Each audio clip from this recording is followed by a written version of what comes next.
Засияйте отвътре навън с тези невероятно вкусни цветни пролетни тортили. Пълни са с супер храни, които подхранват организма и зареждат с много здраве и младост.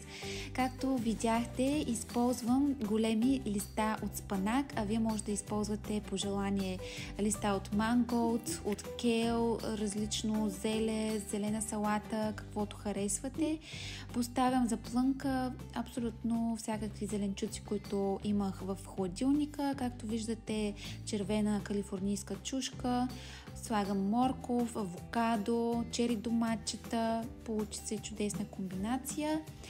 Соса, с който ще полея всички тези вълшебства, отново е веган. Използвам за основа сурово кашу, зехтин, лимон, хималайска сол и тайната съставка, която дава невероятен вкус.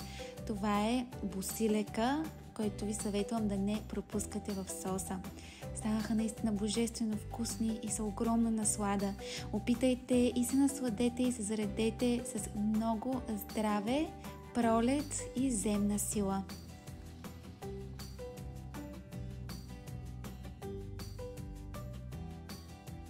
Последвайте ме за още вкусни и полезни рецепти.